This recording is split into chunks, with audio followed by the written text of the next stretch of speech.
Bonjour à toutes, bonjour à tous et bienvenue.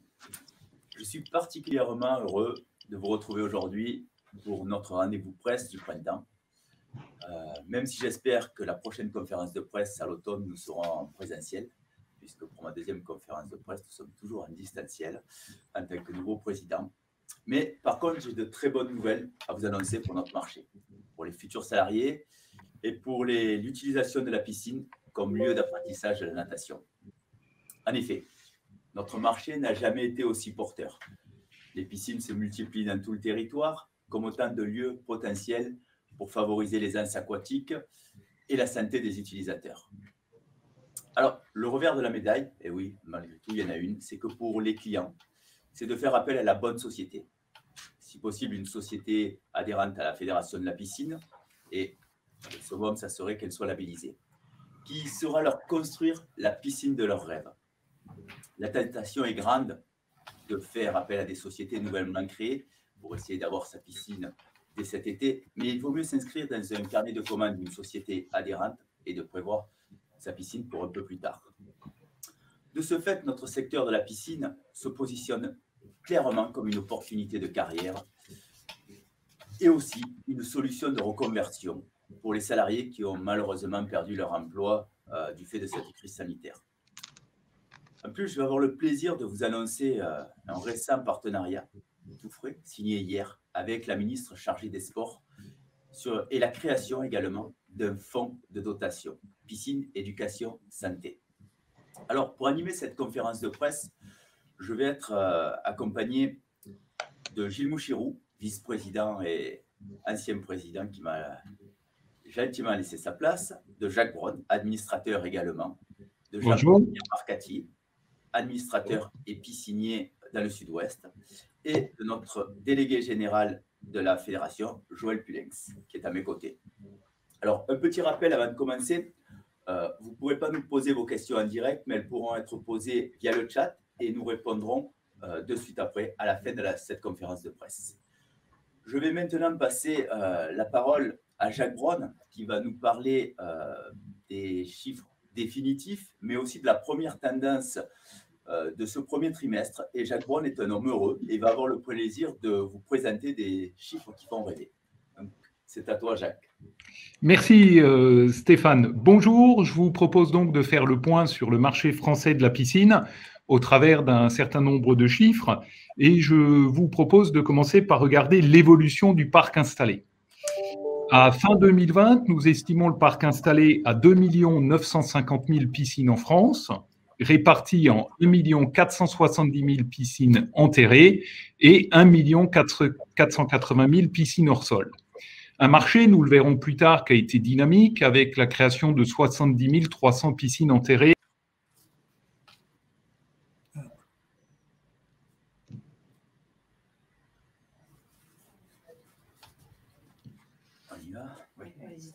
Alors, oui, voilà, avec un marché dynamique avec 70 300 créations l'année dernière. Nous allons maintenant étudier la dynamique 2020 autour de 3 indicateurs. Le premier, c'est le nombre de piscines vendues qui a progressé de 28% en 2020 par rapport à 2019, avec une tendance très forte sur le deuxième semestre, plus 50,5% au troisième trimestre et plus 44,5% au quatrième trimestre. Alors, pourquoi une telle progression ? Le premier confinement a fait bien prendre conscience aux Français de l'importance d'être bien chez soi. L'installation d'une piscine, c'est la création d'un espace de vie supplémentaire qui est à la fois sûr, convivial, qui contribue à la santé et à la sérénité. C'est ce qui explique ce bond de 28% dans les ventes 2020. Le deuxième indicateur que je vous propose de regarder, c'est l'évolution des piscines livrées. Cette évolution, elle est de 27,5%. Vous voyez qu'elle est quasiment en ligne avec la progression des ventes qui est de 28%. Le nombre de piscines livrées a fortement augmenté au deuxième semestre avec plus 61% au troisième trimestre et plus 42,5% au quatrième trimestre. Mais que nous dit ce chiffre ? Eh bien, tout simplement que malgré les difficultés sanitaires, malgré la désorganisation des chaînes de production, les professionnels se sont parfaitement mobilisés pour répondre à la demande des clients et respecter les délais promis, puisqu'on voit que l'évolution du nombre de piscines livrées est parfaitement en phase avec l'évolution du nombre de piscines vendues. Quel est le troisième indicateur que je vous propose de regarder? Eh bien, c'est tout simplement l'évolution du chiffre d'affaires facturé. Le chiffre d'affaires facturé progresse de 21,5%, avec là aussi de très fortes progressions sur les 2 derniers trimestres. Vous noterez qu'il y a toutefois un décalage entre la progression des piscines livrées, qui est à 27,5%, et le chiffre d'affaires dont la progression n'est que de 21,5%. Comment interpréter ce décalage? Eh bien, tout simplement par la construction de piscines plus petites. La réduction de la taille des terrains est un mouvement historique dans le monde de la construction et la piscine suit la tendance. Donc des piscines plus petites, mais également cela traduit la poursuite de la démocratisation de la piscine, notamment via la piscine en kit qui permet aux clients ou un certain nombre de clients de faire l'économie de la main-d'œuvre. Alors, ça, c'est les chiffres 2020. Où en sommes-nous à la fin du premier trimestre 2021? Je dirais que les mêmes causes produisent les mêmes effets et donc que sous la pression de la crise sanitaire, les Français ont continué à plébisciter les bénéfices de la piscine à domicile. Sécurité, convivialité, santé. Nous pouvons donc vous dire aujourd'hui, en avant-première, que les ventes ont été très soutenues sur le premier trimestre 2021 et que les progressions seront probablement supérieures à celles de la fin de l'année 2020. La profession doit donc continuer à relever le challenge du respect des délais et déploie d'énormes efforts vers le recrutement et la formation. Ils vous seront présentés dans quelques minutes. Alors, est-il encore possible de commander en avril une piscine pour se baigner cet été? Oui, s'il s'agit d'une piscine en kit ou en kit assisté. Par contre, pour une construction prête à plonger, les plannings des professionnels sont très chargés. La bonne santé de notre marché attire de nombreuses entreprises en reconversion qui ne maîtrisent pas encore le métier. J'invite donc les clients à ne pas être impatients et à ne pas céder au chant des sirènes. La construction d'une piscine est une démarche sérieuse et engageante sur le long terme. La sagesse, c'est de prendre le temps d'élaborer son projet avec un adhérent pro-piscine. Les baignades 2021 seront peut-être un peu écornées, mais gardons en tête que c'est un investissement pour plusieurs dizaines d'années. Je cède la parole à Stéphane Figueroa, notre président, pour qu'il vous présente les pro-piscines. Alors, merci Jacques pour ces chiffres radieux. Alors, avant de vous parler des pro-piscines, qui est un savoir garanti pour se jeter à l'eau dans toute confiance, je vais vous parler du rôle de la fédération. La fédération des professionnels de la piscine et du spa est là pour aider ces professionnels, lui délivrer des conseils, l'aider dans ses démarches. Et on a pratiquement 1300 adhérents spécialistes qui réunissent des fabricants jusqu'aux installateurs. La fédération des professionnels de la piscine et du spa que nous représentons aujourd'hui, c'est la première fédération en France, représentative, c'est la seule. Et il faut savoir une chose importante, c'est que le marché français est le premier marché en Europe et le second au monde. Donc, c'est un marché très porteur, et c'est pour ça que je dirais que tout vrai professionnel de la piscine devrait être adhérent à la fédération. C'est pratiquement une obligation que d'adhérer à la fédération des professionnels de la piscine et du spa. On a eu la chance l'année dernière d'avoir 71 nouvelles entreprises adhérentes. On est très lu sur les réseaux sociaux. On a beaucoup de connexions sur notre espace adhérent et on envoie plus de 65 newsletters chaque année. Par contre, on est très bien structuré aussi au sein de la fédération pour pouvoir délivrer des conseils juridiques, traiter des conseils qui peuvent être d'ordre urbanisme, par exemple, pour nos professionnels. Donc, comme je vous le dis, la fédération regroupe 1300 adhérents et à l'intérieur de ces adhérents, on a travaillé pour avoir une labellisation. Une labellisation à 3 niveaux. 3 niveaux qui peuvent être soit pro-piscine engagée, pro-piscine certifiée ou pro-piscine qualifiée. Alors, pourquoi une labellisation? C'est comme vous en a parlé tout à l'heure, Jacques, on veut que la piscine, à la fin de la construction, soit une totale réussite. Et pour cela, on veut que nos professionnels soient qualifiés et leur garantie décennale. Donc, un pro-piscine engagé, sa charte est articulée autour d'informations et du service qu'il va rendre au client, mais avec, bien sûr, une garantie décennale, des engagements professionnels sur la sécurité et l'environnement.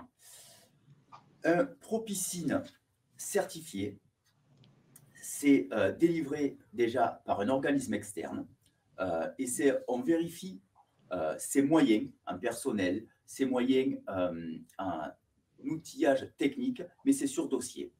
Et un pro-piscine certifié, c'est un audit interne en entreprise. Donc, vous voyez, il y a toute une démarche qui est faite pour monter la compétence de nos adhérents vers le haut et avoir une piscine de qualité et réussie. Il ne faut pas y oublier le label Pro-Abri. Alors, pourquoi un label Pro-Abri? Il y a une chose que je pense que beaucoup ne savent pas, c'est que beaucoup de nos abris, et la plupart, 9 abris sur 10, sont fabriqués en France. On parle du Made in France, on y est en plein dedans. C'est un gros marché sur le marché français.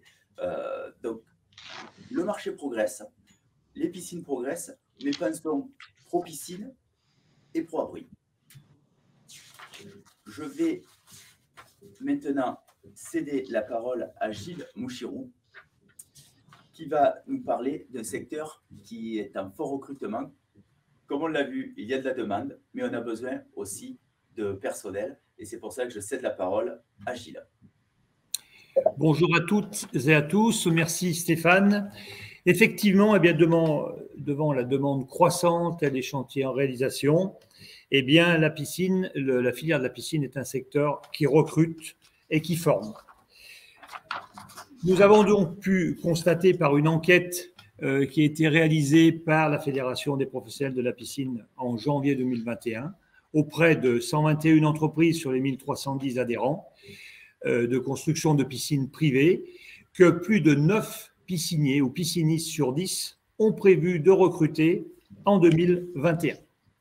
Les projets de recrutement concernent pour 68% des collaborateurs permanents en CDI, pour 34% des saisonniers qui viennent renforcer les équipes en pleine saison pour des travaux spécifiques, et pour 22% des contrats d'apprentissage auprès de plus jeunes pour avoir des jeunes formés aujourd'hui et très aguerris demain.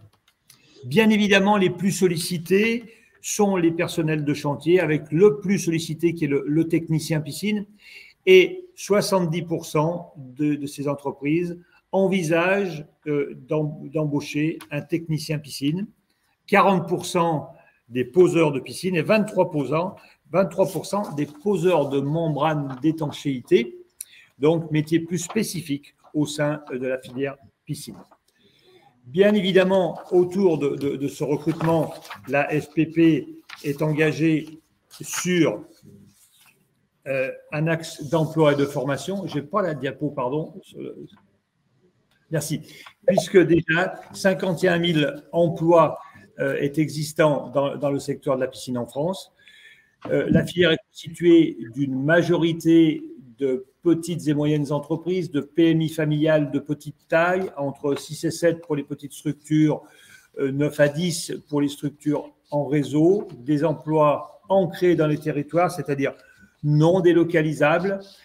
Aujourd'hui, plus de 51 000 collaborateurs font partie de la filière piscine et sont donc à même d'être renforcés, dont plus de 22 000 sont dans les entreprises spécialisées.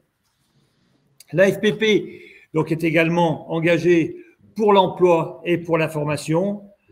ce qui a vu notamment l'action de mettre en place au sein de la fédération une commission dédiée au recrutement, une commission dédiée à la formation, une commission dédiée à la professionnalisation, auprès donc de recherche auprès d'agences intérim, en relation avec Pôle emploi. Donc, on a mis en ligne une rubrique spécifique emploi formation sur le site www.propiscine.fr avec des informations pour les candidats, avec les opportunités d'emploi, les compétences nécessaires, les possibilités de formation continue ou initiale, et une mise en relation également entre les employeurs et les candidats avec une bourse de l'emploi. La formation qui est mise en place, c'est bien évidemment renforcer la formation qui est déjà existante sur le territoire français avec la formation initiale via le BP Piscine, avec les 9 centres de formation qui sont répartis sur le territoire, vient renforcer également la formation continue auprès de ces centres et également avec l'ASPA, et puis vient renforcer également le centre de formation de la FPP qui voit tout au long des nouveaux exercices, de nouveaux modules qui sont dispensés pour nos adhérents. Tous les métiers concernés par la piscine donc, sont sur la bourse de l'emploi. Ce sont des commerciaux, ce sont des chefs de chantier, ce sont des techniciens, ce sont des comptables, des administratifs. Il y a tous vraiment les métiers qui sont représentés et qui peuvent avoir un contact direct, soit avec le candidat et l'entreprise qui recrute. Je vais maintenant donc laisser la parole à Jean-Pierre Marcati, qui est administrateur et chef d'entreprise, et qui va nous parler de son expérience justement en termes de recrutement et d'intégration de nouvelles populations dans son entreprise. Bien, merci Gilles. Bonjour à tous et à toutes.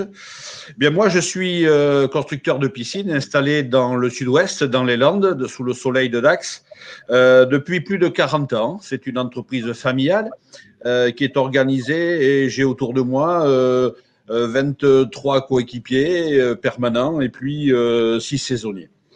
Donc, cette équipe est composée de personnes de toute génération, de tout horizon, voilà, et qui ont une moyenne, et de tout âge aussi, et qui ont une moyenne d'ancienneté dans l'activité, dans la société, qui est à peu près d'une quinzaine d'années entre les nouveaux. Alors, comme on a évoqué tout à l'heure, l'activité piscine est dans un bon moment. On pourrait penser que toutes les planètes sont alignées, là, hein, voilà. Pourtant, il y en a une qui n'est pas tout à fait dans la bonne orbite, parce que comme on a vu, les demandes sont nombreuses, mais il manque des bras pour construire, pour installer, pour réparer et entretenir les piscines. Alors, c'est surprenant parce que le métier de pisciniste a tout pour plaire. D'abord, c'est un métier d'extérieur. C'est un métier dans un environnement qui est généralement très agréable. C'est très diversifié. On ne connaît pas tous les secteurs souvent. C'est un métier qui est bien rémunéré. Un métier qui est indépendant, car souvent ce sont des micro-équipes sur les chantiers et les gens doivent prendre leurs responsabilités. Ça veut dire que c'est valorisant pour les personnes. Alors, on pense qu'il n'y a que du métier de gros œuvres, que du métier laborieux, et pour autant, il y a plein de métiers dans cette profession. Il y a des travaux effectivement de TP, hein, de gros œuvres, voilà. Mais il y a des travaux de plomberie, d'étanchéité, maintenant de plus en plus des travaux liés à la domotique et à la robotique, des travaux liés au traitement de l'eau et aussi au traitement de l'air pour les piscines intérieures. Il y a des travaux de recherche.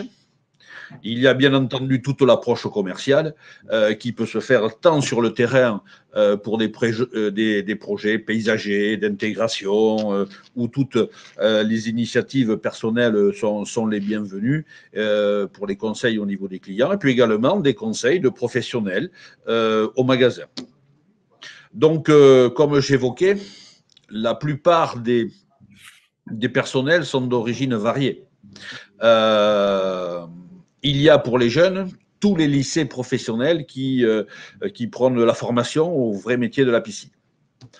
Ils arrivent là vers les 18-20 ans avec une déjà préqualification, notamment avec un brevet professionnel. Mais il y a aussi toutes les personnes en recherche de conversion ou de reconversion. Et ça se fait par les centres de formation, comme disait Gilles, formation pour adultes, mais également via Pôle emploi. Donc, une fois qu'on sait ça, on sait que aussi, les entreprises, on l'a évoqué aussi, sont de dimension familiale. Donc, il est très facile de s'intégrer, très facile de progresser et très facile je dirais, de se personnaliser. On pourrait reprocher parfois la saisonnalité de notre activité. Alors, ça a été vrai du temps, on va dire autrefois, hein, dans le côté préhistorique de la chose. Aujourd'hui, l'activité, en raison de la forte demande, est une activité fortement annuelle, avec des plannings qui évoluent pendant toute la saison. Mais également le fait que ce n'est plus une activité complémentaire aux entreprises, ce sont des entreprises totalement engagées dans ce métier. Donc, on va résumer en disant que c'est loin d'un job d'été. Donc, il est important que ce message passe, que les entreprises sont demandeuses de bras et de volonté, qu'également ce métier est bien rémunéré et qui peut permettre une évolution personnelle des salariés, des équipiers, et d'en faire un métier pour la vie, pour lui et pour sa famille. Voilà, je pense que nos recherches sont tous dans le même sens. Joël, merci Jean-Pierre pour ce beau témoignage et pour donner envie à de futurs apprentis ou à de salariés en reconversion de nous rejoindre. Je vais maintenant passer la parole à Joël Poulenc-Chalier, notre secrétaire général. C'est à vous, Joël. Bonjour à toutes et à tous. Je vais vous parler effectivement des conseils de prévention dans les piscines et vous rappeler tout d'abord que la piscine, c'est le meilleur endroit pour apprendre à nager puisque l'eau est propre, calme, chauffée et qu'on peut surveiller la piscine dans son intégralité finalement assez facilement pour peu que l'on renforce sa vigilance. Les systèmes de protection qui existent en France sont les seuls à exister en Europe puisque nous avons 4 normes sur les systèmes de protection qui sont les barrières de piscine, les alarmes, les couvertures de sécurité et les abris de piscine. Une fois encore, ces systèmes de protection ne seront efficaces que si les parents, les adultes, les propriétaires de la piscine les utilisent correctement puisqu'il est très important de remettre en place ces systèmes de protection à la fin de la baignade pour que la piscine soit complètement sûre. Et les campagnes de prévention que nous faisons à la fédération, mais également au sein du ministère chargé des sports et également au niveau européen, font que les prises de conscience des adultes, finalement, concourent à une meilleure sécurité encore des piscines et surtout à leur utilisation pour l'apprentissage précoce de la natation. Alors, piscine protégée, comme je vous l'ai dit, il faut quand même me surveiller. Et c'est vrai qu'il est important de désigner un seul adulte responsable de la surveillance. Quand plusieurs adultes sont autour du bassin, chacun croit que l'autre surveille. Certains regardent leur téléphone portable. Tout ça, ce sont des comportements qu'il faut éviter. Il faut qu'un seul adulte soit désigné et que ce soit lui qui surveille les enfants et encore mieux qu'il soit à l'intérieur du bassin pour profiter des joies de la baignade avec les enfants. Et il aura comme ça la possibilité à la fois de les soutenir, de les surveiller, de s'amuser avec eux et aussi de leur apprendre les premiers gestes d'aisance aquatique. Et pour ça, on vous invite vraiment très fortement à prendre connaissance des tutos qui sont en ligne à la fois sur le site ProPiscine de la Fédération, mais aussi ils sont issus du site du ministère chargé des Sports, puisque ces tutoriels vont vous permettre, vous en tant qu'adulte, finalement, d'utiliser ces petites séquences pour améliorer l'aisance aquatique de vos propres enfants. Et vraiment, c'est un conseil qui est très important parce que les enfants vont se sentir beaucoup mieux dans l'eau, ils vont pouvoir rejoindre le bord du bassin et c'est quelque chose de très intéressant parce que vraiment les enfants adorent et ce sont des compétences supplémentaires qu'on va apporter grâce au bassin. Et puis, évidemment, vous installez votre système de sécurité conforme puisque c'est une obligation légale et c'est très important de le faire. Et je rappellerai également que chaque année, notre fédération rappelle tous les conseils de prévention et que vous allez retrouver un petit flyer qui s'appelle « Se baigner en toute sécurité » sur notre site propiscine.fr. Et je vais maintenant passer la parole à Jacques Braun qui va vous parler de notre fonds de dotation qui va être très nouvellement créé. Merci Joël. Alors, c'est un vrai plaisir et une fierté aussi de vous annoncer la création du fonds de dotation piscine, éducation et santé qui va être lancé par la FPP et qui finalement a pour vocation d'apporter du bien-être dans notre société. Le métier de la piscine fonctionne bien et c'est une forme de responsabilité sociale et environnementale. Alors, ce fonds de dotation piscine, éducation et santé, quel est son objectif?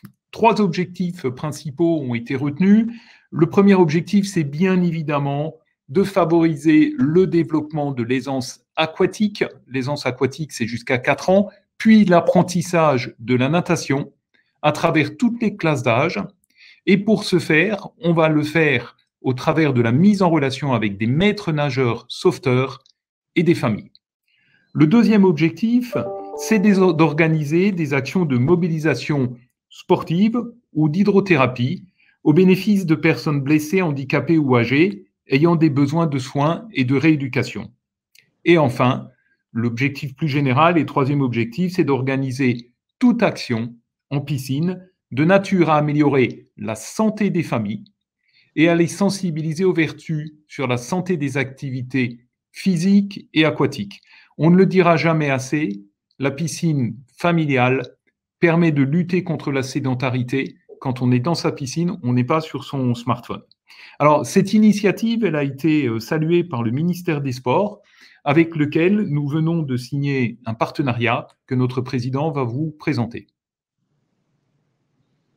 Merci Jacques. Alors, je suis très fier pour notre fédération, très fier pour notre secteur de pouvoir vous annoncer ce partenariat signé hier, c'est tout fait, avec la ministre chargée des Sports. Alors, c'était un moment important pour notre fédération. La ministre a pris le temps de réfléchir avec nous sur ce qu'on allait pouvoir mettre en place pour l'apprentissage précoce de l'aisance aquatique et de la natation pour les enfants un peu plus grands.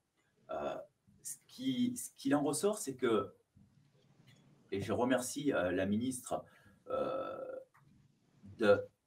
je vais essayer de vous exprimer ça de la meilleure des manières, mais elle est très impliquée par cette cause et elle est, je dirais même, elle veut aller même beaucoup plus vite que ce que nous, on peut mettre en place, parce que on va, comme l'a dit Joël, démarrer ce fonds, mais elle voudrait qu'on soit prêt dès cet été. Donc j'ai pris avec notre ministre quelques engagements pour pouvoir faciliter le lien dès cet été entre les maîtres nageurs sauveteurs et les familles, dans le but de déployer plus largement les aisances aquatiques des plus jeunes enfants. Donc, il y aura quelques piscines tests et quelques mises en place sur le territoire français. Promouvoir l'apprentissage précoce de l'aisance aquatique et l'apprentissage des jeunes enfants, c'est un sujet qu'on travaille depuis longtemps à la fédération, qu'on essaie de promouvoir. Mais là, avec l'appui du ministère et l'appui d'un secteur fort comme l'est le secteur de la piscine et de la fédération avec l'ensemble des adhérents, on espère avoir un développement très rapide et montrer que la piscine, comme on le dit depuis plusieurs années, ce n'est que du bonheur. Alors, on veut développer la communication auprès du public afin que chaque enfant, comme l'a dit Jacques et l'a rappelé Joël, se baigne en toute tranquillité. On n'est pas sur le smartphone, on sait qui s'occupe de la vigilance des enfants. On dit pas, tiens, on est beaucoup, il y a bien quelqu'un qui va s'en occuper. Non, on désigne quelqu'un qui est en charge de surveiller les enfants qui se baignent. Et on veut aussi utiliser nos réseaux de professionnels pour renforcer cette communication et attirer l'attention du public et des futurs propriétaires sur cette cause qui est forte. Donc, je remercie Madame la Ministre, je remercie l'ensemble des membres du Conseil et du Bureau pour pour le temps qu'on va consacrer et pour ce nouveau fonds de dotation. Et c'est quelque chose, un plus et une joie et un plaisir de pouvoir vous l'annoncer. Donc, c'est signé, c'est fait. À nous maintenant. Alors, en conclusion, vous l'avez bien compris, je suis un président de la piscine heureux. Dans un secteur où, je peux le dire, tout baigne. Merci Gilles de m'avoir laissé ta place à ce moment-là, en 2021, parce que au final, on voit que 2020 était très bon, j'ai eu peur, j'ai dit peut-être que si je reprends la place, eh bien non, 2021 est encore plus impressionnant. Donc, pourquoi? Pourquoi, comme on l'a dit, la piscine privée est une réponse aux attentes des consommateurs, des Français, du bien-être à domicile. On l'a vu, attention, il faut choisir un piscinier adhérent de la fédération, si possible un pro-piscine ou un pro-abri. Et après, comme l'a dit tout à l'heure Jacques Braun, ne vous pressez pas, il y aura peut-être un peu de retard dans la livraison de la piscine, ou alors il faut reporter son projet à 2022. Mais ce n'est pas grave, la piscine est un investissement, ce n'est pas une dépense, donc c'est sur plusieurs années, vous pourrez en profiter. On l'a vu, Gilles Mouchirou en a parlé, plus de 9 pisciniers sur 10 ont prévu de recruter en 2021. Donc apprentis, salariés en reconversion, rejoignez-nous. Écoutez le témoignage de Jean-Pierre Marcati. C'est un métier fabuleux, un métier qui donne envie, un métier d'extérieur. Donc, n'hésitez pas à venir dans ce métier. Alors, nos secteurs fonctionnent bien. Notre secteur, pour l'instant, est porteur. C'est très bien. C'est pourquoi on a voulu aussi rendre quelque chose. On a créé ce fonds de dotation, piscine, éducation, santé. Et en plus, ce fonds va soutenir l'apprentissage de la natation qui, pour nous, est primordial depuis plusieurs années. Et la cerise sur le gâteau, ce partenariat avec le ministère chargé des sports et la ministre Roxana Maracineanu fait qu'on est persuadé, et même en tant que président, honoré de pouvoir mettre en place tout ce projet. Donc, ça fait beaucoup de choses à annoncer, beaucoup de choses à faire. On voit que notre secteur est dynamique, mais c'est très bien. Je remercie l'ensemble des personnes qui sont intervenues aujourd'hui. Donc, Joël Pulec-Chalier de Général, Gilles Mouchirou, Jacques Braun et bien sûr Jean-Pierre Mercati, notre piscinier du Sud-Ouest.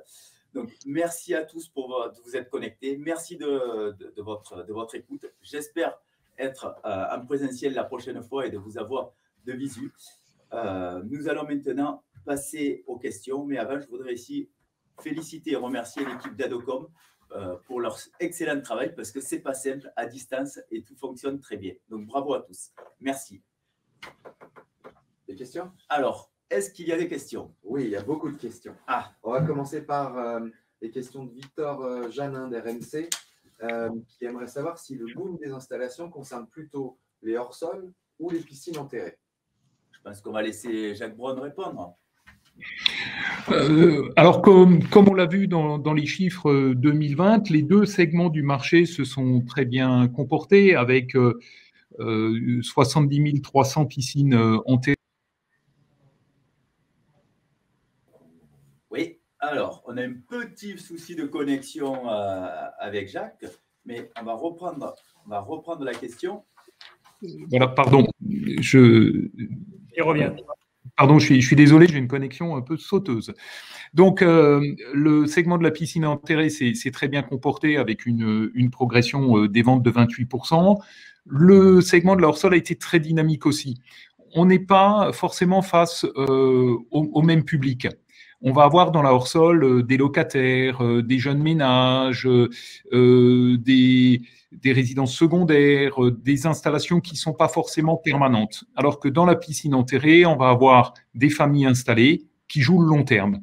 Donc, je pense que chaque famille choisit ce qui est le plus adapté à son besoin. Alors, question suivante, toujours de Victor Janin, RMC. Par rapport à des pays comparables, comment se situe la France en termes d'équipement en piscine pour les particuliers? Alors, je pense que je vais répondre.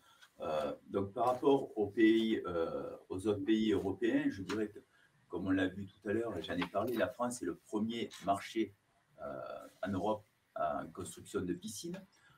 On a vu qu'il y avait un parc existant relativement important et chaque année, il se fait à peu près plus de 70 000 nouvelles piscines. Alors, on va plus particulièrement dire 2021. On espère que ce sont nos prévisions. Le parc est très bien équipé. C'est vrai que maintenant, on va plus vers des plus petits bassins, mais avec un équipement sécuritaire, avec un équipement de traitement et avec un équipement de chauffage. Donc, c'est vrai que le marché français est en avance, mais les autres pays travaillent aussi sur le même équipement de piscine, mais la France est quand même beaucoup plus en avance. Alors, une question d'Hélène Cornet de BFM Business en résonance à cette dernière question. La France est le deuxième marché derrière les États-Unis, en hausse depuis plusieurs années. Est-ce qu'il n'y a pas un risque de saturation? Alors, le marché de la construction, pour nous, n'est pas encore saturé. C'est un marché mature et nous voyons qu'avec la demande post-Covid, la demande est à un niveau exceptionnel. Après, on parlera aussi du marché de la rénovation, parce que là, on parle du marché de la construction, mais on va pouvoir aborder le marché de la rénovation qui va être un marché d'avenir et très porteur, avec une demande qui sera très importante, où on va remettre au goût du jour, puisqu'il y a de nouvelles tendances, les piscines. Donc, je dirais non, le marché n'est pas du tout à saturation. Merci. Alors, Victor Janin d'RMC nous demande, suite à votre présentation, s'il a bien compris, est-ce qu'il est trop tard pour se faire construire une piscine pour cet été en raison des carnets de commandes qui sont pleins? Alors, je pense que la meilleure réponse, on va demander à Jean-Pierre Marcati, qui est piscinier dans le Sud-Ouest, de répondre directement à cette question. Bien, donc effectivement, chaque projet est un projet de vie d'abord. Hein, et il faut se dire que ce n'est pas sur un coup de tête. Donc effectivement, depuis la fin de l'été dernier, bon nombre de clients nous ont fait confiance pour les projets. Donc ces projets-là vont arriver à leur terme et dans les bons moments.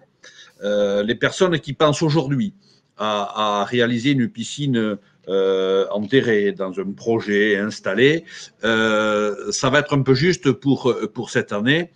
Disons que ça va fleurir, si elle est plantée maintenant, elle va fleurir en automne. Simplement quoi, il y a une démarche administrative qui doit se faire à ce niveau-là. Et puis ensuite, au jour d'aujourd'hui, les projets sont à peu près d'une moyenne de 4 mois, entre le moment où on le réfléchit, on le met en place et il se finalise.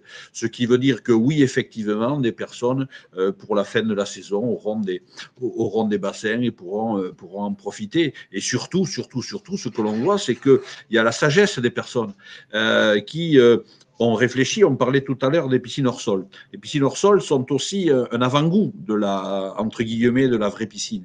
Et les gens s'y habituent. Et on voit que les personnes aujourd'hui, à cette époque-ci, maintenant, font des projets pour l'année, la fin de l'hiver, le début du printemps prochain. Voilà. Alors, autre question d'Hélène Cornet de BFM Business. Quel est le budget moyen pour faire construire une piscine? Et est-ce que l'épargne forcée des Français durant le confinement a aidé le marché? Joël, vous voulez répondre? Oui, alors le budget moyen d'une piscine en France, c'est autour de 24 000 €. C'est un budget qui est à peu près équivalent au budget moyen d'une automobile. Et ce budget va dépendre évidemment du niveau d'équipement de la piscine. Et également de tout l'environnement qu'on va mettre autour. Si on rajoute la plage, etc., on peut monter un petit peu plus loin, mais aussi, c'est comme les automobiles, il y a plusieurs gammes de piscines et il y a plusieurs niveaux d'équipement, et en moyenne, on est autour de 24 000 €. Donc, ça correspond à une étude qu'on a faite au niveau de la fédération et aussi au niveau de l'Argus Automobile. Donc, quelque part, ce sont des chiffres un petit peu comparables, même si la durée de vie d'une piscine est bien supérieure à celle d'une automobile, évidemment, puisqu'on investit dans son patrimoine familial. Donc ça, c'est important. Il y avait une deuxième partie à la question, Arnaud, peut-être? Oui, est-ce que l'épargne forcée des Français durant le confinement a aidé le marché? Oui, alors certainement, puisque quand on parle d'épargne, on peut aussi épargner évidemment dans son patrimoine immobilier familial. Et là, l'épargne des Français a sans doute aidé à investir dans le domaine de la piscine, bien entendu. Ils ont pensé à ça, ils ont bien fait de le faire, puisque là, effectivement, ils vont récupérer leur mise, puisqu'une piscine valorise toujours le patrimoine immobilier de la famille. Alors, nouvelle question de Victor Janin d'RMC. Victor aimerait savoir si les piscinistes souffrent de la pandémie pour l'acheminement des matières premières. Question qui est évidemment liée au délai de fabrication aussi. Gilles, tu veux prendre la parole? Oui. Alors, ce que l'on peut constater aujourd'hui, c'est que concernant donc les approvisionnements de matériaux standards, il n'y a pas trop de problématiques. Ensuite, nous restons très très vigilants pour autant sur ce que sont les approvisionnements de composants électroniques, de PVC, de plastique, qui sont un peu tourmentés d'une part par des conditions climatiques un peu compliquées dans le golfe du Mexique, qui est producteur de nombreux de ces matériaux, et puis également de l'aspect de la pandémie qui fait que les livraisons et les acheminements avec les containers ne se sont peut-être pas passés toujours comme on l'aurait voulu. Pour l'instant, on a des flux très tendus, mais qui pour autant nous permettent de donner satisfaction à tous les engagements qui sont pris, tout en restant très vigilants. Merci Gilles. Question de Clotilde Briard des Échos. Pouvez-vous nous donner le nombre global d'entreprises du secteur? Et deuxième question, est-ce que vous voyez arriver un nouveau type de clientèle sur le marché de la piscine? Alors, comme vous dites, entreprise du secteur, c'est adhérente à la fédération? On va peut-être donner les deux chiffres, les adhérents et ceux qui sont hors fédé. Alors, le nombre d'adhérents à ce jour est de 1310 adhérents exactement, 1556 B2C, donc constructeurs, installateurs pour le consommateur, et 154 B2B. Et le chiffre exact du secteur, je pense que Joël va m'aider sur le sujet. Alors, on est au niveau du secteur, on a recensé lors de l'étude sectorielle, mais qui date un petit peu, qui datait quand même en 2018. On avait 3540 entreprises qui fonctionnaient sur le marché de la piscine, dont 2450 qui étaient des entreprises spécialisées dans le domaine de la piscine et qui réalisaient plus de 30% de leur chiffre d'affaires en piscine. Donc ça, c'est pour la première partie de question. Pour la deuxième question de Clotilde Briard, est-ce qu'avec le développement du marché, vous voyez arriver de nouveaux types de clientèle? Clientèle professionnelle, particulier. Alors là, c'est je crois qu'on pourrait sans doute laisser la parole peut-être à Jean-Pierre ou à Gilles qui sont en contact direct avec le client particulier, parce que c'est vrai que moi, à la fédération, je n'ai pas les clients directement en face de moi. Est-ce que Gilles peut nous répondre? Oui, ce que l'on peut constater sur le terrain, c'est que d'une part, nous avons un produit qui fait envie à de plus en plus de familles, y compris des familles plus jeunes, qui avaient l'habitude d'avoir des piscines chez leurs parents, ou pas d'ailleurs. Donc, ce qu'on peut constater, c'est d'une part des familles plus jeunes qui s'intéressent dès la construction de leur maison à leur piscine ou dès la rénovation d'une maison assez tôt. Alors, le premier pas, peut-être par la piscine hors sol, mais également par la piscine enterrée. Ça, c'est quand même quelque chose que l'on constate. Ensuite, on voit arriver également avec les petits terrains urbanisés, des plus petites piscines, même en milieu urbain, où l'on n'avait pas forcément l'habitude de construire des bassins si peu volumineux, avec tout le bien-être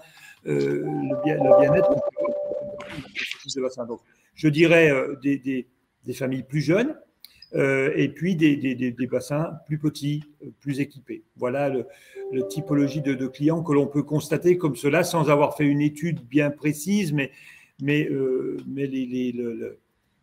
jeunes familles avec des jeunes enfants souhaitent quand même passer des bons moments à la maison plus tôt. Si je peux apporter un complément à la réponse de Gilles, on a depuis plusieurs années des étés très chauds qui sont peut-être la matérialisation du changement climatique. Et donc, on a un marché qui accélère très fortement au nord de la Loire depuis plusieurs années. Et il y a une tendance et une question qu'il faudra se poser, c'est qu'avec la crise sanitaire, le télétravail s'est développé et il y a de nombreux Français qui habitent en ville et qui choisissent des résidences secondaires qui deviennent semi-permanentes. 3 jours à la campagne, 2 jours à Paris, 4 jours à la campagne, enfin voilà, des résidences secondaires semi-permanentes où là, l'installation d'une piscine est un investissement très motivant.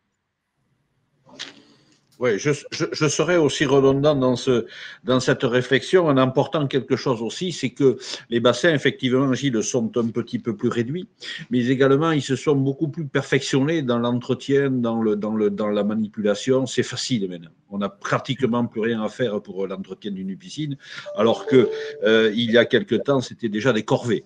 Donc aujourd'hui, le bassin est plus près de la maison, c'est la cheminée de l'été, quoi. Ça fait partie de la continuité de vie je dirais, de sa terrasse, ce qui veut dire que souvent le bassin est en activité beaucoup plus longtemps, surtout dans nos régions ensoleillées et formidables du sud-ouest, bien sûr. Il y a, je dirais, pratiquement toute l'année, les bassins sont en fonction. Alors, on pourrait dire, comme je le dis parfois, moi, je me sers de ma piscine tous les jours, tous les matins, toute l'année, avec les yeux. Et ça, c'est important.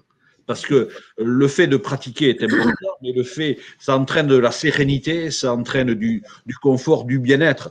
C'est comme quand on prend l'apéro autour d'une cheminée ou d'une flambée ou d'un barbecue, c'est convivial.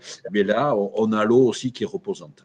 Voilà. Donc il y a ce besoin de sérénité et puis de confort chez soi, de petits bonheurs, de petits paradis chez soi. Merci Jean-Pierre. Merci Jean-Pierre. Alors, on va revenir à des questions un peu plus économiques. Hélène Cornet de BFM Business aimerait savoir, on a beaucoup parlé de notre marché domestique, mais est-ce que le savoir-faire du secteur de la piscine privée est exportable au niveau européen? Alors, il y a des entreprises qui sont sur le marché européen, effectivement, des entreprises françaises qui sont présentes dans plusieurs pays européens. On a des entreprises à dimension européenne. On a des réseaux également qui sont sur l'Europe. Donc oui, il y a un savoir-faire qui s'exporte sur l'Europe. Merci. Toujours une question d'Hélène Cornet pour BFM. Combien de recrutements prévus au total en 2021? Ça, c'est une bonne question. On sait que notre secteur représente environ, on l'a dit, 51 000 emplois directs et indirects. On a vu que 9 entreprises sur 10 souhaitent recruter en 2021. Mais à ce jour, à moins que Joël ait plus d'informations, mais on n'a pas de chiffre exact, malheureusement, à vous communiquer sur le nombre de recrutements. On sait qu'il est fort parce que la demande est forte, mais à ce jour, on n'a pas un chiffre exact sur ce recrutement. Je dirais, si je peux compléter la réponse de Stéphane, je dirais que déjà sur une étude précédente, on avait déterminé qu'il y avait besoin de plus de 1100 apprentis dans les entreprises en France et on n'était pas encore sur le boom du marché à ce moment-là. Donc je dirais entre 1000 et 2000 salariés pourraient entrer dans les entreprises de piscine si toutefois on arrive effectivement à les trouver. Et j'aimerais ajouter peut-être une information importante parce qu'on a inauguré la semaine dernière l'Institut supérieur des métiers de la piscine à La Roche-sur-Yon. Et cet établissement a formé en quelques mois plus de 500 stagiaires qui étaient en reconversion sur de la formation continue. Et il y a 2 classes par an qui sont formées en alternance au brevet professionnel des métiers de la piscine. Donc, on voit que pour les jeunes, l'apprentissage dans les métiers de la piscine peut être une très bonne solution. On a 9 établissements en France, mais notamment au sein de l'Institut supérieur des métiers de la piscine qui vient de se créer à La Roche-sur-Yon. Il y a vraiment des possibilités infinies pour des salariés en reconversion d'acquérir rapidement des compétences et d'entrer dans les métiers de la piscine. Donc, c'est vraiment important qu'on arrive effectivement à faire prendre conscience à la fois aux salariés en reconversion et aussi aux jeunes que le métier de la piscine, c'est quelque chose de porteur, de fabuleux. Tous les apprentis qui se forment en alternance trouvent un métier dans les moins de 3 mois. Ils trouvent un emploi. C'est des entreprises qui sont aussi implantées au niveau national. Donc, quelle que soit la région dans laquelle vous êtes, vous pouvez trouver une place dans les métiers de la piscine. Donc, c'est important effectivement que les jeunes et les moins jeunes puissent prendre conscience de cet état de fait. Oui, si je peux apporter peut-être un autre éclairage sur les chiffres. D'RMC, combien de fabricants de piscines en France et quelle est la part des piscines importées? Alors, fabricants, il y a des fabricants européens, fabricants, je dirais, pour le professionnel, distributeurs de matériel de piscine. Il se fait beaucoup de produits, il se fabrique beaucoup de produits sur le marché français. Donc, je ne veux pas tous les énumérer, mais il y a de vraies unités de fabrication en France. Par contre, au niveau construction, c'est un savoir-faire français, c'est fait sur la France et il y a très peu d'importation d'autres pays européens pour la construction de bassins. Alors, on va rester justement sur la fabrication, la construction. Victor Janin d'RMC aimerait savoir quelles sont les innovations en termes de sécurité ou d'environnement. Quelles sont globalement, est-ce qu'il y a des grandes innovations à venir sur le marché de la piscine privée? Je vais prendre la parole au début, puis je laisserai mes collègues compléter. Au niveau sécurité, c'est régi par une loi sur la sécurité et il y a le système d'alarme, le système de couverture automatique, le système d'abri et le système de barrière. Ce sont ces 4 systèmes. Il n'y a pas d'innovation, c'est des systèmes sécuritaires. On ne peut pas jouer avec la sécurité et avant de sortir un nouveau produit, il faut qu'il soit agréé et breveté. Donc là-dessus, on reste sur ces 4 produits. Par contre, il en faut un obligatoirement à la mise en eau du bassin. Pour la seconde partie de la question, c'était Arnaud. L'environnement. Alors, on l'a vu sur les différentes photos ou sur les trophées de la piscine qui sont récompensés, effectivement, ou comme l'a dit Jean-Pierre, c'est un vrai lieu de vie maintenant, la piscine. Donc, il y a des nouvelles tendances, de nouvelles couleurs. Les piscines sont beaucoup plus petites, rectangulaires, avec moins de profondeur et très bien équipées. Donc, ce sont les nouvelles tendances, c'est d'avoir une piscine plus petite, mais très bien équipée. Je peux peut-être compléter en ce qui concerne effectivement l'environnement dans le sens impact environnemental, parce que je pense aussi que c'était une partie sans doute de la question qui était posée. Alors d'abord, pour rejoindre les 2 sujets, on sait que sur nos systèmes de protection, on a fait quelques petites améliorations en termes d'utilisation et notamment les lames solaires sur les couvertures automatiques qui permettent de gagner quelques degrés supplémentaires dans le chauffage de l'eau du bassin, ce qui est quelque chose d'important. En ce qui concerne aussi la consommation énergétique, elle a été très largement divisée entre les années 90 et les piscines de maintenant, puisque comme l'a dit Stéphane, les piscines sont beaucoup plus petites, donc avec une piscine plus petite, on utilise moins d'eau, moins d'électricité. Aujourd'hui, les pisciniers sont très attentifs aussi à utiliser le bon format de pompe de piscine par rapport au volume d'eau du bassin. Autrefois, dans les années 90, on ne s'embêtait pas trop, on mettait une pompe importante, on avait un gros volume d'eau et finalement tout fonctionnait très bien comme ça. Mais aujourd'hui, le savoir-faire des professionnels s'est bien amélioré puisqu'ils ont des logiciels qui leur permettent de calculer les pertes de charge, qui leur permettent de calculer la bonne pompe pour le bon bassin. Il y a des pompes à vitesse variable et de ce fait, il y a aussi beaucoup d'économies d'énergie qui sont réalisées. Et puis les pompes à chaleur pour chauffer le bassin, puisqu'il y a beaucoup de piscines aujourd'hui qui vont bénéficier d'une eau chauffée, puisque c'est vraiment une tendance et une demande des consommateurs. Les pompes à chaleur ont des coefficients de restitution de 1 à 6 et ça permet de faire énormément d'économies d'énergie par rapport au chauffage aussi des années 90. Donc beaucoup de progrès ont été réalisés dans le domaine de l'impact environnemental. Quelques chiffres pour vous rappeler quand même les choses. L'impact d'une piscine, l'impact carbone d'une piscine, c'est 250 kg de CO2 par an. Ça va être un tout petit peu plus si on chauffe, puisqu'on va rajouter 150 kg de CO2. Donc, c'est l'équivalent d'un aller-retour Paris-Marseille en avion. Donc, c'est quand même pas très important. L'utilisation de l'eau dans une piscine, c'est 15 mètres cubes par an. Donc, là aussi, c'est un volume d'eau qui n'est pas très important et qui va correspondre à même pas 10% d'utilisation d'eau d'une famille. Donc tout ça fait que effectivement des progrès importants sont faits.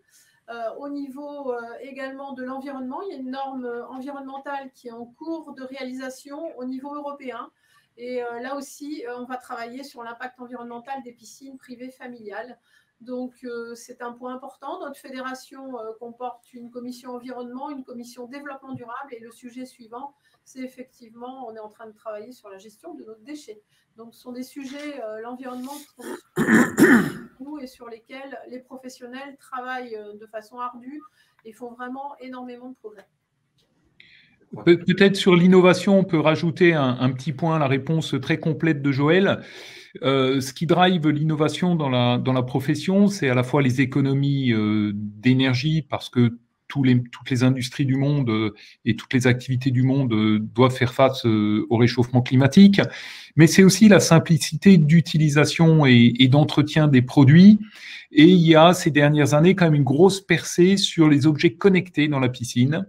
La piscine que l'on peut piloter depuis son smartphone, recevoir des notifications sur le traitement d'eau, optimiser le temps de filtration pour réduire la consommation. Donc, la piscine de demain, elle est plus petite, elle consomme moins d'énergie, mais elle est aussi beaucoup connectée. Adeline Le Baron d'Idées Piscines vous demande s'il y a un label écologique ou empreinte carbone en préparation pour classer les piscines en fonction de leur coût énergétique, mais aussi en fonction de la provenance des équipements. Elle pense en particulier aux produits manufacturés en Chine notamment. Alors, pas de label aujourd'hui en cours d'élaboration, mais en revanche, effectivement, une norme environnementale, comme je l'ai souligné tout à l'heure, qui va reprendre les principales caractéristiques environnementales des piscines. Alors, pas la provenance, effectivement, des matériels, mais néanmoins, effectivement, leur consommation énergétique, le fait d'être capable de les classifier aussi sur différentes catégories d'utilisation de l'eau, d'utilisation de l'énergie, d'utilisation de produits, etc. Donc, c'est plutôt cette norme environnementale dans un premier temps qui est en cours d'élaboration, mais il n'y a pas de label pour l'instant qui est prévu à ce niveau-là. Et on l'a vu, pour compléter ce que dit Joël, au niveau fabrication de matériel, beaucoup de ces matériaux sont fabriqués sur le territoire français, mais également sur le territoire européen, plus qu'en provenance des pays d'Asie. Alors, Victor Janin d'RMC pose une question complémentaire. Que va changer la norme européenne concrètement ? Alors, la norme européenne va permettre, si elle est publiée dans l'état dans lequel elle est actuellement, elle permettra une classification des équipements de piscine. Comme aujourd'hui, on a des classifications sur l'utilisation d'énergie dans les réfrigérateurs ou les objets électroménagers. L'objectif, c'est effectivement d'arriver à classifier les matériels de piscine et les équipements de piscine selon un référentiel qui permettra de voir quelle est l'utilisation d'énergie essentiellement. Et est-ce qu'on a déjà une idée de l'entrée en vigueur quand va-t-elle entrer en vigueur ? Alors vraisemblablement plutôt en 2022, parce qu'aujourd'hui on en est au stade de ce qu'on appelle de l'enquête probatoire, c'est-à-dire que l'ensemble des pays sont en train de faire des commentaires sur la norme dans son état actuel. Il y aura vraisemblablement énormément de commentaires, ce qui est normal sur une norme qui est aussi complexe et qui est aussi une première en Europe et aussi dans le monde d'ailleurs, puisque ça, à ma connaissance, ça n'existe pas ailleurs. À partir de là, on aura beaucoup de commentaires à dépouiller et vraisemblablement publication plutôt en 2022. Merci. Écoutez, je crois qu'on a fait le tour des questions de nos amis journalistes. Juste une petite dernière de Victor Janin, RMC, qui a visiblement envie de se baigner cet été. Est-ce que ça va être possible avec une hors-sol, nous demande-t-il ? Alors, comme on l'a dit tout à l'heure, je pense qu'avec une hors-sol, oui, ça sera possible. Il ne faut pas trop traîner. Mais... Et avec une piscine enterrée réalisée en kit ou en kit assisté. Alors, Jacques est allé plus rapide que moi, ou alors on s'est croisé avec Jacques. Alors, il y a effectivement la piscine hors sol qui est facile d'installation et qui peut être disponible rapidement. Mais après, il y a tout ce qui est piscine en kit à monter soi-même. Donc, il ne faut pas hésiter sur ces autres systèmes également. Il n'y a pas de souci. En passant sur des piscines en kit ou sur de hors sol, on pourra se baigner cet été. Bon, j'ai une nouvelle question donc, de Sophie Auvigne qui nous demande concernant le fonds de dotation, quelle va être son ampleur et comment va-t-il être alimenté ? Alors, j'étais déçu de ne pas avoir reçu cette question. Je vous l'avoue, je me suis dit, tiens, notre fonds de dotation, peut-être qu'on a mal expliqué avec Jacques ou il n'intéresse pas. Alors, on est très ambitieux sur ce fonds de dotation qui va être alimenté par le secteur de la piscine, c'est-à-dire les adhérents de la fédération et les non-adhérents de la fédération. Ils pourront y participer. Notre secteur fonctionne. C'est à notre secteur de participer, de l'abonder pour après qu'avec ce fonds, on puisse travailler sur l'apprentissage de la natation et les anses aquatiques. On s'est fixé entre les membres du conseil d'administration, les membres du bureau de cette fondation, de fonds de dotation, pardon. Alors, on s'est fixé un objectif qui est ambitieux, qui est de 150 000 € minimum. Voilà, on souhaite qu'il soit abondé pour la première année autour des 150 000 €. Donc, à nous de travailler maintenant et de faire en sorte que ça soit une réussite. Merci. Voilà, mais il faut garder en tête, comme le dit le président, qu'après la première année, il y en aura d'autres. Et l'enjeu, c'est également que la profession soit mobilisée sur le sujet à long terme. Merci Jacques. Victor Janin nous pose une dernière question. Comment les piscinistes s'adaptent-ils à la multiplication des épisodes de sécheresse en France qui rendent les remplissages des piscines privées problématiques? Alors, en ce qui concerne le remplissage des piscines, généralement, pas de souci dans les arrêtés sécheresse pour faire le premier remplissage du bassin qui est le plus important. Ensuite, vous savez sans doute qu'une piscine ne se vide pas chaque année. Donc, on a juste à compléter le niveau d'eau du bassin. Et la plupart du temps, il est possible de compléter le niveau d'eau la nuit. Il y a très peu d'arrêtés sécheresse qui sont dans une interdiction très forte. Et avec les couvertures automatiques, avec les abris de piscine et avec les couvertures de piscine, on arrive à garder l'eau et à éviter l'évaporation. Donc, en général, on n'a pas trop de soucis. Et il ne faut pas oublier aussi que finalement, la pluie permet aussi de remplir normalement et automatiquement les bassins. Même avec les épisodes de sécheresse, il y a aussi parfois des épisodes d'orage et autres qui permettent aussi de compléter le niveau d'eau. Donc, on n'a pas trop de soucis par rapport à ça, puisque, encore une fois, une piscine, c'est 15 mètres cubes d'eau par an. Et parce qu'on baisse le niveau d'eau en hiver, mais en été, on n'utilise pas tant d'eau que ça dans les piscines, finalement. On a aussi besoin, il faut aussi être conscient du fait qu'on a besoin de remplir ces piscines en été pour maintenir en place les systèmes de protection. Une couverture automatique, ça flotte sur le niveau de l'eau. Donc, si on veut maintenir la sécurité des piscines, on a besoin de compléter le niveau d'eau. Mais finalement, on va le compléter de quelques centimètres, simplement. Merci Joël. Merci Joël. Écoutez, je crois que c'était la dernière question, en tout cas sur le chat pour l'instant. Évidemment, on reste à la disposition de nos amis journalistes si vous avez d'autres questions un petit peu plus tard. Je vais vous laisser conclure, Stéphane. Déjà, on vous remercie. On est satisfait de notre saison, du démarrage de la saison, et on voit l'intérêt que vous avez pour le secteur de la piscine avec toutes ces questions et toutes ces connexions. Donc, merci à tous et je vous donne rendez-vous cet automne pour faire un bilan de cette saison. Merci. Merci, au revoir. Au revoir. Au revoir.